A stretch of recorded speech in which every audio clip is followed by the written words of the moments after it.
시청자 여러분 안녕하십니까? BOA 뉴스투데이 시작합니다. 미국 육군 사이버 사령부 사령관이 현재 사이버 안보 환경에서의 위협으로 중국과 러시아, 북한, 이란을 꼽았습니다.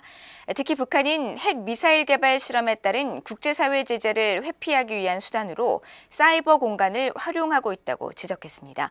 첫 소식 오택성 기자가 보도합니다.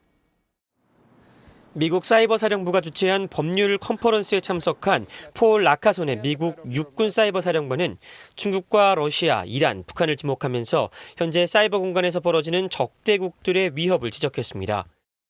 Cyberspace has created a new strategic environment where states can increase their power, degrade the power of others, and gain strategic advantage without resorting to armed conflict.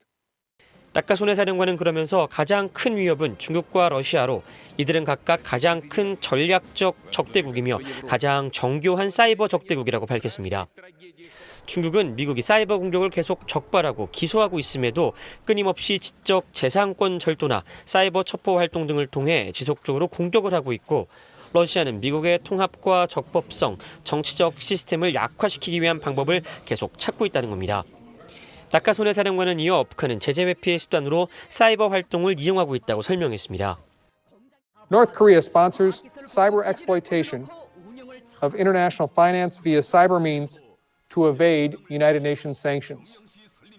라카손의 사령관은 그러면서 군 당국뿐 아니라 국토안보부, 연방수사국 FBI, 국가정보국 등 여러 부처 간 협력을 통해 이 같은 사이버 위협에 대처할 수 있다면서 지난해 대선과 최근 솔라윈즈 해킹 사건 대응 등 부처 간 협력이 이뤄지고 있다고 덧붙였습니다. 또 부처 간 협력과 함께 민관 협력은 빠질 수 없는 중요한 축이라고 강조했습니다. No one entity has the complete visibility of malicious activity across all systems, software developments, cloud environments, or network traffic. But through this kind of public-private collaboration, we make it increasingly difficult for our adversaries to operate against our nation's interests in cyberspace.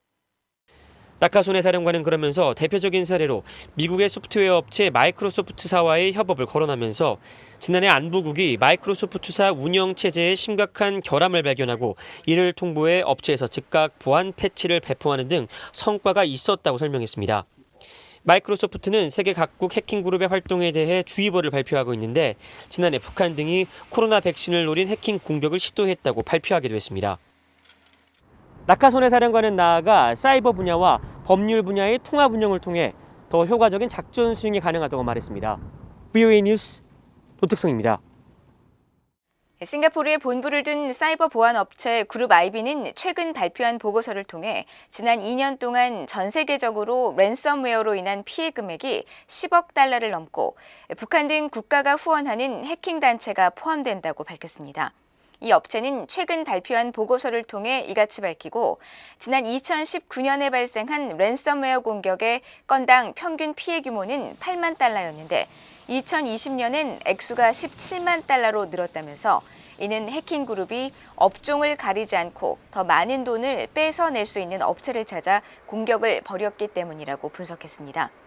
보고서는 이어 랜섬웨어 공격의 최신 경향은 이처럼 거대 액수를 노린 공격, 즉 빅게임 헌팅이라면서 여기엔 국가가 후원하는 해킹 단체가 연루돼 있고 북한 해킹 그룹 라자루스도 포함됐다고 설명했습니다.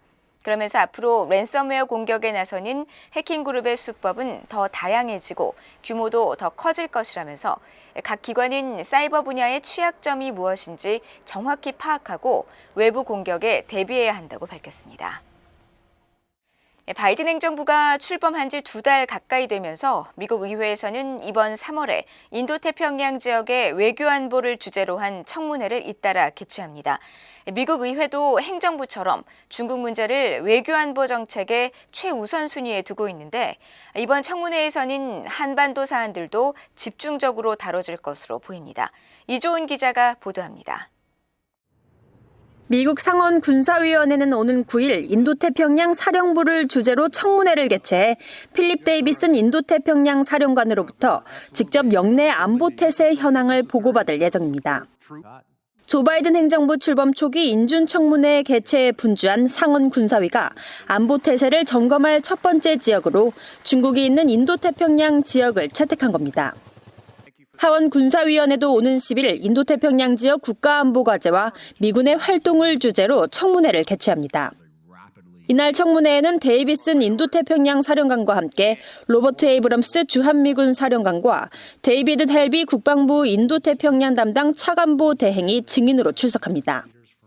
군사위는 청문회 개최 목적에 대해 미 인도태평양 사령부의 작전과 관련 정책 분야의 국가안보과제 그리고 미군 태세에 대해 국방부 당국자들에게 직접 증언을 받을 것이라고 밝혔습니다. 이번 청문회는 신종 코로나 바이러스에 대한 국방부의 대응 현황에 이어 새 회기 하원 군사위가 개최하는 두 번째 청문회로 역시 중국의 부상을 견제하는 데 우선순위를 두고 있는 의회의 기류를 반영하고 있습니다. It is clearly the single most significant foreign policy challenge to the United States. We must not only confront China, but we must compete with it. 하원 외교위 아시아태평양 소위원회도 오는 19일로 예정된 첫 청문회 주제로 인도태평양 지역에서 미국이 나아갈 길을 채택했습니다.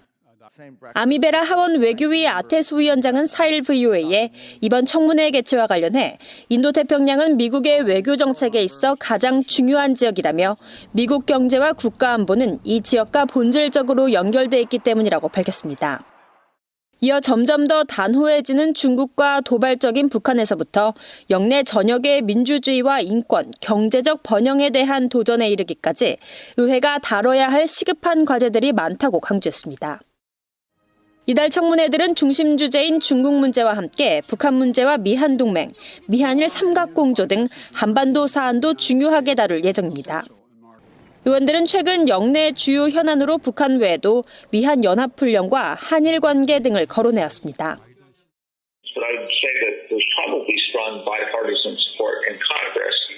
Certainly on my committee, a resumption of the exercises is really necessary for military readiness. 이런 가운데 상원 외교위 메넨데즈 위원장과 제임스 리시 공화당 간사는 위원회 차원에서 초당적으로 대중국 정책을 포괄적으로 담은 패키지 법안 발의를 준비하고 있는 것으로 알려졌습니다.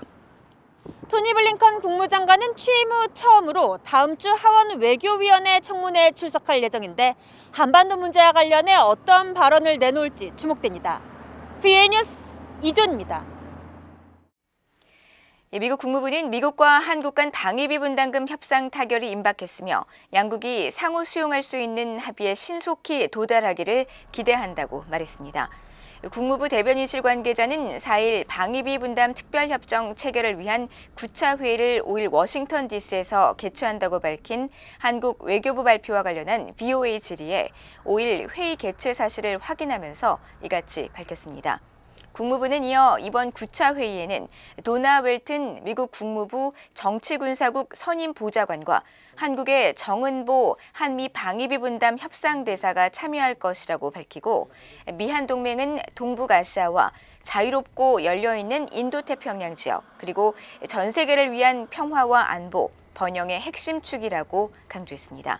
또 미국과 한국은 분담금 협정 합의에 매우 가까워졌다면서 우리의 동맹과 공유할 가치를 강화할 상호 수용 가능한 합의에 신속히 도달할 것을 기대하고 있다고 말했습니다.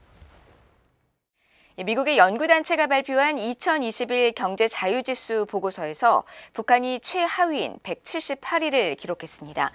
워싱턴의 민간 연구단체인 헤리티지 재단이 4일 발표한 경제자유지수 보고서를 통해 조사 대상인 178개 국가 가운데 북한은 법치주의와 규제의 효율성, 정부 개입과 시장 개방 등 4개 항목 12개 분야를 평가한 지수에서 100점 만점에 5.2점을 받아 178위로 최하위에 그쳤다고 밝혔습니다.